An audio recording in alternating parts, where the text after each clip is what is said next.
Students class शुरू करते हैं। और भी एक स्टूडेंट है, इसका भी ऑडियो कनेक्ट नहीं है।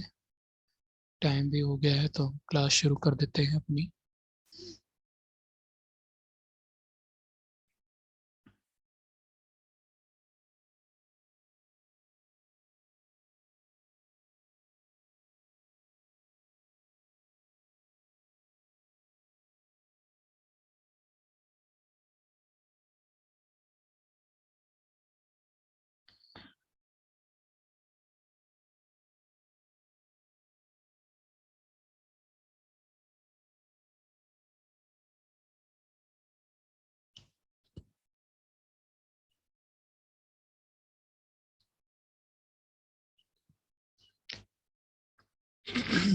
तो BFSM paper first psychological measurement.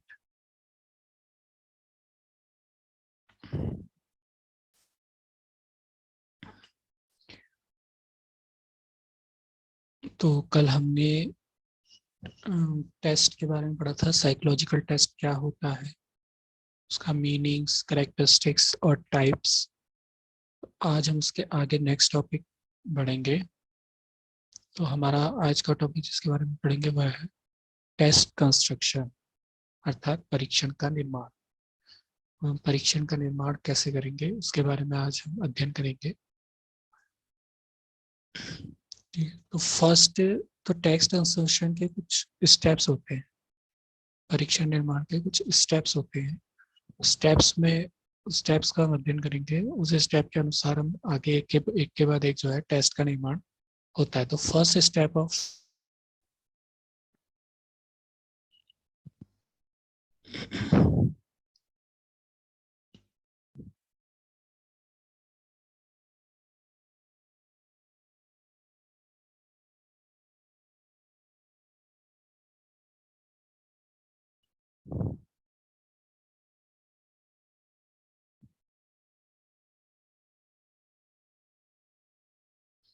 तो वही है, first step of test construction is planning of test. Okay, तो इसमें क्या होता है,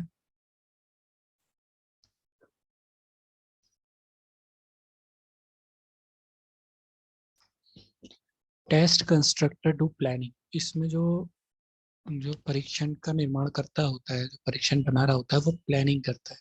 सबसे पहले एक योजना बनाता है, और योजना में वह क्या क्या निर्णय लेता है, क्या क्या योजना के अंतर्गत वो डिसाइड करता है।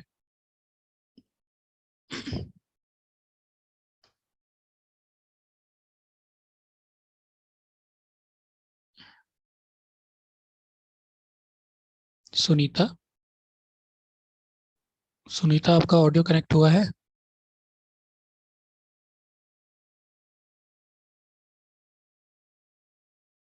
सुनीता आपका ऑडियो कनेक्ट नहीं हो रहा है।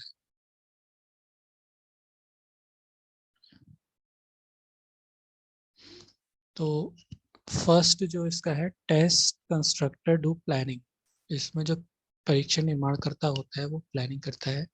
प्लानिंग क्या क्या रिलेटेड होती है वो हम देखेंगे। ही फिक्स्ड द ऑब्जेक्टिव्स।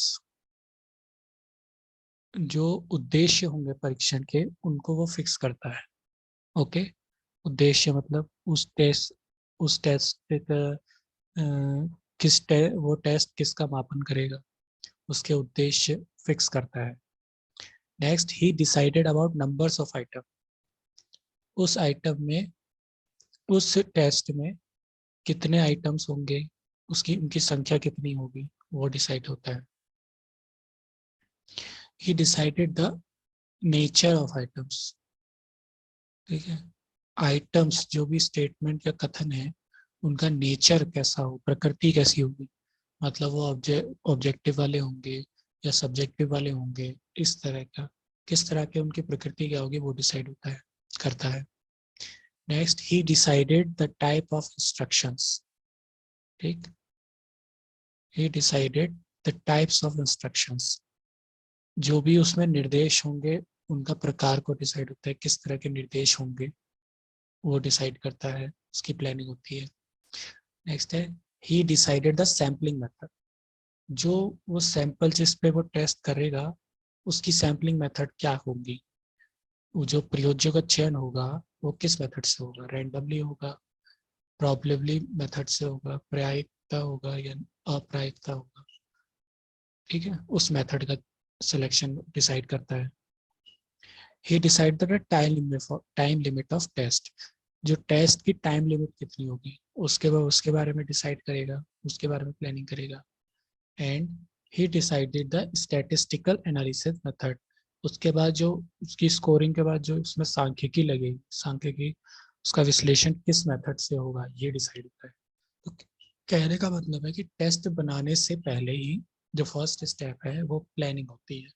इसमें जो परीक्षण कर जो टेस्ट परीक्षण का निर्माण करने वाला है वो सब चीज़ों को प्लानिंग करता है, ऑब्जेक्टिव्स का, आइटम्स के बारे में का, नेचर आइटम्स का, इंस्ट्रक्शन क्या क्या होंगे, और सैम्पलिंग मेथड, टेस्ट की टाइम लिमिट क्या होगी, और उसमें सांख्यिकीय विश्लेषण क्या होता है। मतलब एक ओवरऑल पूरा प्लानिंग के साथ करता है, उसके बाद वो शुरू करता है। ठीक है, तो हम कहीं भी जाते हैं तो प्लानिंग सबसे मोस्ट होती है। तो वही चीज़ है कि टेस्ट निर्माण से पहले भी जो टेस्ट कंस्ट्रक्टर है वो प्लानिंग करता है। ठीक है, नेक्स्ट है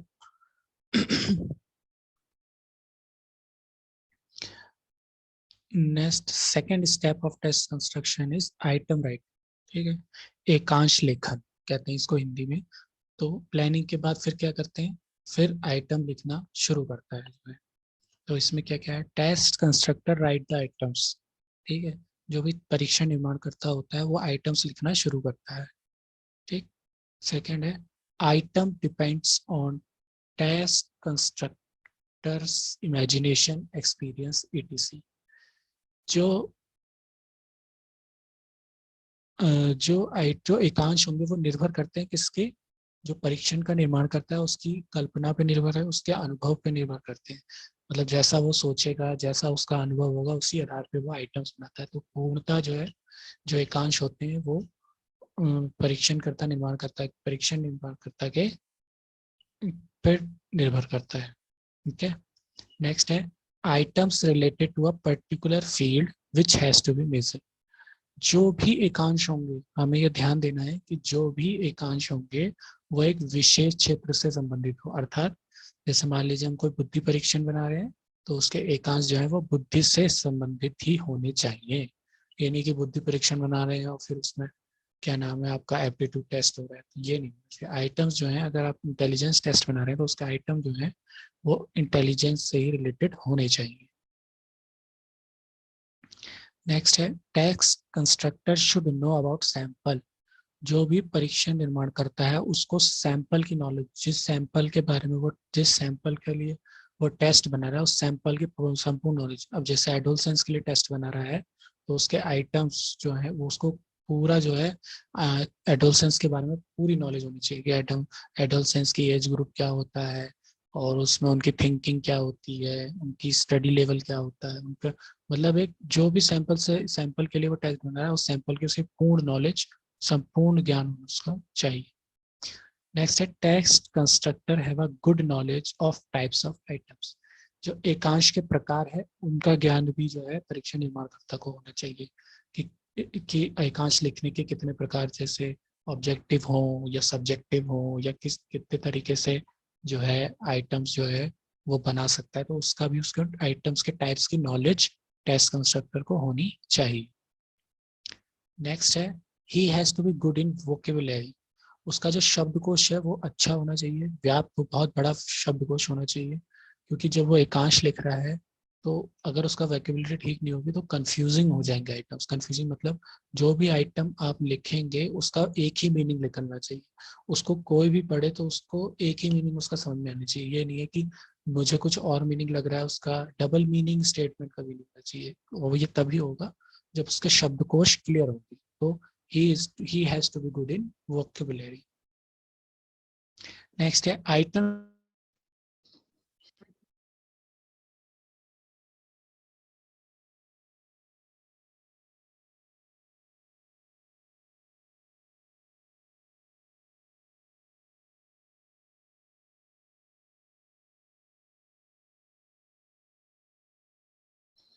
ठीक है, लास्ट है item should be checked by experts and accordingly modification if needed. उसके बाद क्या होगा, जब आइटम्स लिख लेते हैं फिर उसके बाद जो है एक्सपर्ट्स को हमें वो आइटम्स देने चाहिए जिनको वो चेक करें, और क्या नाम है उसके, अगर जो भी वो कमेंट्स देते हैं, जैसा भी वो हमें सजेस्ट करते हैं उसके अकॉर्डिंग फिर हमें उसका मॉडिफिकेशन करना चाहिए। ठीक है, तो प्लानिंग के बाद फिर आइटम राइटिंग हम शुरू करते हैं। और आइटम राइटिंग में जो है जो भी राइटर है उसको पूरी नॉलेज होनी चाहिए, वॉक्यूबलरी अच्छी होनी चाहिए, सैंपल के बारे में पूरी नॉलेज होनी चाहिए, आइटम्स के टाइप्स की पूरी नॉलेज होनी चाहिए, और जो है उसकी इमेजिनेशन और एक्सपीरियंस पावर उसका अच्छा होना चाहिए। बेसिकली ध्यान रहे कि एक पर्टिकुलर फील्ड से, जिस फील्ड के लिए टेस्ट बनाया जा रहा है उसी फील्ड से रिलेटेड आइटम्स होने चाहिए।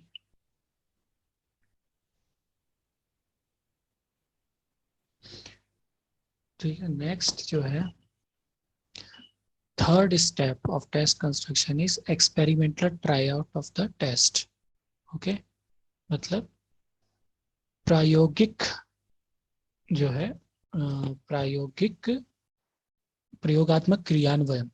ठीक है, जो तीसरा स्टेप होगा वो होगा परीक्षण का प्रयोगात्मक क्रियान्वयन। ठीक है, ये हमने आइटम्स तैयार कर लिए हैं, उसके बाद हम एक एक एक्सपेरिमेंटल ट्राई आउट करेंगे, उसका एक क्रियान्वयन करेंगे लोग सब्जेक्ट इस पे, तो उसमें क्या क्या है वो देखते हैं हम।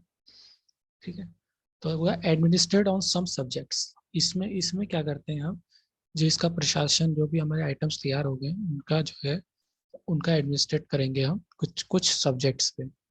ठीक है, कुछ सब्जेक्ट्स तो वही जिनके लिए सब्जेक्ट बनाए गए उसी सब्जेक्ट से रिलेटेड है, उन्हीं सब्जेक्टों पे हम उसका प्रशासन करेंगे। In this step we found the mistakes of item. इस स्टेप्स का ये उद्देश्य होता है कि जो भी हमने आइटम्स बनाने में मिस्टेक्स करी हैं उनके बारे में हमें पता चल जाए। ठीक है, क्योंकि देखिए हम आइटम्स बना लेते हैं, लेकिन जब तक हम उसका क्रियान्वयन नहीं करेंगे तब तक हमें पता नहीं चलेगा। तो एक तरह से एक तरह का ट्राई आउट है कि हम कुछ सब्जेक्ट को लेंगे, उन पे उनका प्रशासन करेंगे, जिससे हमें जो भी आइटम्स में एकांशों में हमें मिस्टेक्स हुई है उसका हमें पता चल जाएगा। ठीक, we know the difficult level of every item through it. इससे क्या होता है, इस ट्राई आउट से क्या होगा, हमें हर एकांश का जो है डिफिकल्ट, जो एक कठिनता स्तर है वो पता चल जाएगा। ठीक है, क्योंकि उसमें अनुक्रियाएं देंगे सब्जेक्ट चीज, तो उसके अकॉर्डिंग हमें उसकी डिफिकल्टी लेवल का भी पता चल जाए। नेक्स्ट है we know the validity of every item through it. इससे हमें प्रत्येक एकांश की वैधता का भी ज्ञान हो जाएगा कि वो एकांश जो है उस परीक्षण में वैध है या नहीं है। ठीक, this step help to fix the time limit of test. इससे एक सबसे बड़ा फायदा ये होगा कि हम उस परीक्षण की टाइम लिमिट भी फिक्स कर देंगे, हमको सब्जेक्ट को दे रहे हैं वो कितने टाइम में उनको कर रहे हैं। ठीक है, उससे जो है हम एक अंदाजा लगा सकते हैं कि इस टेस्ट की टाइम लिमिट कितनी है। नेक्स्ट है after that final form of test is ready through item analysis. ठीक है, इसके बाद जो है एक अंतिम प्रारूप हमारा टेस्ट का तैयार हो जाएगा, वो किसके द्वारा होगा, आइटम एनालिसिस। आइटम एनालिसिस हम अगली क्लास में कभी इसको एक्सप्लेन करेंगे, एकांश विश्लेषण कहते हैं इसको। मतलब आइटम एनालिसिस के द्वारा ही हमने पिछले रेटिंग स्केल्स और वो कुछ स्केल्स भी पढ़ाए थे, उनमें भी आइटम एनालिसिस आया था। तो एकांशों को जो अंतिम रूप देना है वो आइटम एनालिसिस से ही आता है, उससे जो है जो भी अनुचित एकांश होते हैं वो हट जाते हैं ऑटोमेटिकली, और जहाँ पर लास्ट में कुछ आइटम बनते हैं वही हमारा फाइनल टेस्ट होता है। ठीक है, तो एक्सपेरिमेंटल ट्राई आउट की एक ऐसा स्टेप है, इससे हमारी गलतियों का पता चल जाता है, डिफिकल्टी लेवल का पता चल जाता है, आइटम्स की वैलिडिटी की पता चल जाता है, और हम जो है टेस्ट की टाइम लिमिट को फिक्स करने में सफल होते हैं।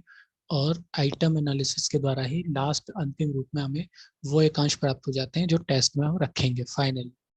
ठीक है, नेक्स्ट है fourth step of test construction, reliability of the test. ठीक, परीक्षण की विश्वसनीयता चौथा स्टेप है। विश्वसनीयता मैंने पिछली क्लास में भी बताया था। विश्वसनीयता मतलब कोई भी टेस्ट है हम उसका प्रशासन करें, कितनी बार भी करें, उसका परिणामों में लगभग एक तरह से संगति होनी चाहिए। एक मतलब ये नहीं होना चाहिए, बहुत ही ज्यादा भिन्नता नहीं होनी चाहिए। अभी हम इसको देखते हैं। Reliability means consistency of test scores. ठीक है, कि जो भी परीक्षण के स्कोर्स हैं उनमें कंसिस्टेंसी, उनमें एक संगति होनी चाहिए। रिलायबिलिटी का अर्थ ये होता है परीक्षण के प्राप्त अंकों में संगति होनी चाहिए। ठीक है, इसमें जो है इसमें क्या क्या है, temporal consistency and internal consistency both are included. ठीक है, अब क्या है टेम्पोरल कंसिस्टेंसी क्या होती है और इंटरनल कंसिस्टेंसी क्या होती है। ठीक है। तो टेम्पोरल कंसिस्टेंसी क्या होती है, इसे हम बोलते हैं कालिक संगति। ठीक है, मतलब टाइम वाला कालिक। ठीक है, कालिक संगति कहते हैं। इसमें क्या होता है, इस कंसिस्टेंसी को निकालने का, कंसिस्टेंसी इस संगति को निकालने का क्या होता है कि हम कुछ सब्जेक्ट पे उसका जो है प्रशासन करेंगे, और 14 दिन, लगभग 14 दिन के अंतराल के बाद उन्हीं सब्जेक्ट पे हम दोबारा उसका प्रशासन करेंगे। तो इस तरह से हमें 2 टेस्ट स्कोर्स पता चल जाएंगे, है ना। फिर उनमें हम जो है कोरिलेशन निकालेंगे, ठीक है, सहसंबंध गुणांक निकालेंगे, और उनका अगर सहसंबंध गुणांक उच्च होता है तो हम कहेंगे कि जो है टेस्ट रिलायबल है। ठीक है, तो ये है टेम्पोरल कंसिस्टेंसी अर्थात कालिक संगति। दूसरा है इंटरनल कंसिस्टेंसी। क्या होता है इंटरनल कंसिस्टेंसी में, क्या होता है कि ब्रोजो ब्रोजो को हम देते हैं टेस्ट करने को, वो टेस्ट की अनुक्रिया करके हमें देते हैं। फिर हम वो टेस्ट को 2 भागों में बांट देते हैं। ठीक है, 2 भागों में बांट देंगे, ऑड इवन में बांट सकते हैं। ऑड एक जो सम संख्या वाले एकांश है वो एक तरफ, विषम संख्या वाले एक तरफ। तो फिर हम उनका टेस्ट स्कोर करेंगे, तो इसमें भी हमें 2 स्कोर्स प्राप्त हो जाएंगे। फिर उन स्कोर्स का हम जो है कोरिलेशन सहसंबंध गुणांक निकालेंगे। वही ये सहसंबंध गुणांक जितना उच्च होगा उतने ही जो है रिलायबल टेस्ट होगा। ठीक है, तो 2 तरह की कंसिस्टेंसी को हम चेक करते हैं, टेम्पोरल कालिक कंसिस्टेंसी एंड इंटरनल मतलब आंतरिक संगति। ओके, मतलब कहने का मतलब यही है कि रिलायबिलिटी जो है वो स्व सहसंबंध है, मतलब टेस्ट के अंदर का ही सहसंबंध हमें निकालना होता है। ठीक है, नेक्स्ट है नेक्स्ट है fifth step of test construction is validity of test. हो गया। 5वां स्टेप है परीक्षण की वैधता। वैधता से मैंने पहली क्लास में बताया था, वैधता का मतलब होता है कि जिस भी परीक्षण का निर्माण जिस उद्देश्य से किया गया वो उसी का मापन कर रहा है कि नहीं। ठीक है, इसमें क्या है, when the test accurately measure the quality for which it is design then the test is said to be valid. अर्थात जब कोई परीक्षण जो है उसी गुण का मापन कर रहा है जिस गुण के लिए उसको बनाया गया है, तब हम कहेंगे कि वह परीक्षण एक वैध परीक्षण। ठीक है, तो इसमें कंफ्यूजन नहीं होना चाहिए। इसमें क्या होता है, we check the correlation of test with external criteria. अब देखिए, रिलायबिलिटी में क्या होता है, हम टेस्ट के अंदर ही जो है रिलेशन कोरिलेशन चेक करते हैं, लेकिन वैलिडिटी चेक करने के लिए हम किसी बाहरी कसौटी को आधार मानते हैं। अर्थात जैसे हम मान लीजिए कोई टेस्ट बनाया, उसी के समान कोई दूसरा टेस्ट होगा, उससे हम उसकी जो है वैलिडिटी चेक करेंगे। ठीक है, उसके अकॉर्डिंग ही हम उससे कोई बाहरी कसौटी के आधार पर हम चेक करते हैं वैलिडिटी टेस्ट की। ओके, वही है। तो पहले हम इस टेस्ट जो हमने टेस्ट बनाया उसका स्कोर, और जो एक उसी के समान एक दूसरा कोई टेस्ट है उसका स्कोर, 2 स्कोर प्राप्त होंगे। फिर हम उसका कोरिलेशन निकालेंगे, जितना कोरिलेशन अधिक होगा उसमें माना जाएगा कि वो उतना ही वैलिड है। ठीक है, अर्थात रिलायबिलिटी में उसकी इंटरनल कंसिस्टेंसी है, और जो वैलिडिटी में देखा जाता है वह एक्सटर्नल क्राइटेरिया के कसौटी पे आधार पर हम देखते हैं कि वह वैलिड है कि नहीं। ठीक है, नेक्स्ट है नेक्स्ट है six step of test construction is norms of the test, परीक्षण के मानक। छठा स्टेप है परीक्षण के मानक है। मानक मैंने पहले ही बताया था, मानक के अकॉर्डिंग ही हम जो भी हमें स्कोर प्राप्त होते हैं उनकी व्याख्या कर पाते हैं। ठीक है, तो norms means average score of test by sample. जो भी प्रयोज्यों ने स्कोर दिए हैं उनका एवरेज क्या है, उसे ही जो है उसको जो है मानक कहते हैं। And norms describe the scores, मानक के अकॉर्डिंग ही हम जो है स्कोर्स को डिस्क्राइब कर पाते हैं। ठीक है, वही है मैंने पहले ही बता चुका हूँ। इंटेलिजेंट टेस्ट जैसे हमने कोई है, उसमें किसी की इंटेलिजेंस स्कोर कुछ भी आ सकता है, तो वो स्कोर जो है उससे डिफाइन नहीं, स्कोर से डिफाइंड अब नहीं कर सकते कि क्या नाम है, इसकी इसकी बुद्धि उच्च है या निम्न है।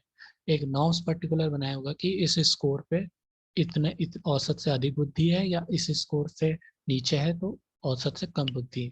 ठीक है, तो नॉर्म्स जो है वो स्कोर को डिस्क्राइब करते हैं। ठीक है, नेक्स्ट है seventh step of test construction, preparation of manual. ठीक है, जब हमारा परीक्षण पूरी तरह तैयार हो जाता है उसके बाद जो है हम मैनुअल बनाते हैं। ठीक है, इट इज एक्सटर्नल स्टेप, मतलब ये स्टेप जो है ये एक एक्सटर्नल है, मतलब इससे पूर्व ही हमारा टेस्ट जो है परीक्षण जो है वो बन चुका है। ये एक तरह से बाहरी स्टेप है। Next, test constructor printed the copies of test and prepared a booklet. In which he describe the details of test. Test का जो परीक्षा निर्माण करता होता है वो कॉपियां छपवाता है उस टेस्ट की आवश्यकता के अनुसार, और एक बुकलेट का निर्माण करता है जिसमें उसमें सारी डिटेल्स दे रखी होती हैं कि उसकी वैलिडिटी, रिलायबिलिटी और स्टैटिक्स एनालिसिस, और मतलब सारी डिटेल जितने भी परीक्षा निर्माण में उसने जो भी डिटेल्स हैं वो उस डिटेल को बुकलेट में लिखता है।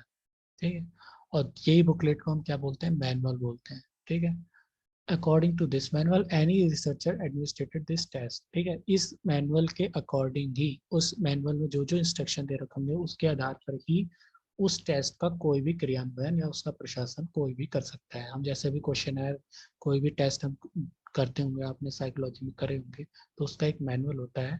तो पहले तो वो जिसने बनाया है वो बना दिया, उसका मैनुअल बना दिया, तो अब मैनुअल पढ़ के ही उसका प्रशासन कोई भी कर सकता है। ठीक है, उसमें इंस्ट्रक्शन वो फॉलो करेगा और कोई भी जो है, कोई भी शोधकर्ता उस टेस्ट का परीक्षण उसका क्रियान्वयन या प्रशासन कर सकता है। ठीक है, तो मैनुअल की ये भूमिका होती है। ठीक है, अगला हमारा जो टॉपिक है, कैरेक्टरिस्टिक्स ऑफ गुड टेस्ट। ठीक है, एक अच्छे परीक्षण की क्या विशेषताएं होती हैं, वही है जो बेसिकली है। पहला है ऑब्जेक्टिविटी, वस्तुनिष्ठता होनी चाहिए। वस्तुनिष्ठ सा मतलब, ऑब्जेक्टिविटी से मतलब होता है कि एक एक ही अर्थ निकलना चाहिए। ठीक है, और एक ही अर्थ उसका निकलना चाहिए। मतलब जैसे मान लीजिए कि उनमें, जैसे मान लीजिए कोई भी टेस्ट है, उसका कोई उसको कोई भी चेक करे, तो उसका जो है, उसकी जो परिणाम है वो लगभग सेम आना चाहिए, एकदम डिफरेंट, फार अवे नहीं होना चाहिए। वस्तुनिष्ठता भी दो तरह से हम चेक कर सकते हैं। एक तो आइटम्स में वस्तुनिष्ठता होनी चाहिए, जो भी एकांश है वो पर्टिकुलरली उसी से रिलेटेड हम जिसका हम जिससे रिलेटेड हम टेस्ट बना रहे हैं, और उसमें कोई भी उन एकांशों को पढ़े तो उसके डबल मीनिंग नहीं निकले चाहिए, ऑब्जेक्टिविटी होनी चाहिए, एक ही अर्थ निकलना चाहिए। और दूसरी वस्तुनिष्ठता हम जो है, स्कोर जो होते हैं, स्कोरों की स्कोरिंग में भी ऑब्जेक्टिविटी होनी चाहिए। ठीक है, वही है कि हम बहुविकल्पीय बनाते हैं तो उसकी ऑब्जेक्टिविटी अधिक होगी, और जो सब्जेक्टिव होगा उसकी ऑब्जेक्टिविटी कम होगी। ठीक है, तो स्कोरिंग में और आइटम्स में जो है, दोनों में ऑब्जेक्टिविटी होनी चाहिए। सेकेंड कैरेक्टरिस्टिक्स है अवगुण से रिलायबिलिटी। रिलायबिलिटी होनी चाहिए, विश्वसनीयता मैंने बताया कि आंतरिक जो है कालिक स्थिरता और आंतरिक संगति देखनी चाहिए, कितना कितना जो है वो, एक अच्छे टेस्ट की एक गुण होता है कि वो रिलायबल होना चाहिए। थर्ड है वैलिडिटी, वैध होना चाहिए, जिस मापन के उद्देश्य के जिस उद्देश्य से बनाया गया है उसी उद्देश्य की पूर्ति करता हो, उसी उसी गुण का वो मापन करता हो, तभी वो वैलिड कहलाता है। फोर्थ है नॉर्म्स होने चाहिए, क्योंकि स्कोर जो है उनके डिस्क्राइब तभी होगा जब हम नॉर्म्स, जब उनके नॉर्म्स होंगे। ठीक है, फिफ्थ है प्रैक्टिकलिटी, उसका प्रयोग करने में आसान होना चाहिए। जो भी टेस्ट है उसका प्रशासन आसानी से हम कर सकते हो, तभी जाके जो है एक अच्छा टेस्ट वो कहलाएगा। अगर हम उसका प्रशासन आसानी से करें, उनकी ज़्यादा टाइम ड्यूरेशन ना हो, ठीक है, तभी जाके वो अच्छा टेस्ट लगेगा। तो ये 5 पॉइंट्स जो हैं, ये एक अच्छे परीक्षण के करेक्टरिस्टिक्स हैं। ताकि बुक में आप इसको और एक्सप्लेन से पढ़ सकते हैं और भी डिटेल में, तो आपको क्लियर हो जाएगा ये। ठीक है, थैंक यू। आज की क्लास कंप्लीट होती है। एंड किसी भी, आज कोई स्टूडेंट एब्सेंट है, कोई हुआ नहीं है इसमें, तो ये पीपीटी किसी को चाहिए हो तो आप कर सकते हैं और कांटेक्ट कर सकते हैं। एंड ये पीपीटी मेरे पास अवेलेबल रहेगी, और नेक्स्ट क्लास में अगर आप ज्वाइन होते हैं तो हम इसको फिर से एक बार रिवीजन कर लेंगे। बाकी आज की क्लास कंप्लीट है, नेक्स्ट में हम नेक्स्ट टॉपिक देखेंगे, इसलिए थैंक यू सो मच।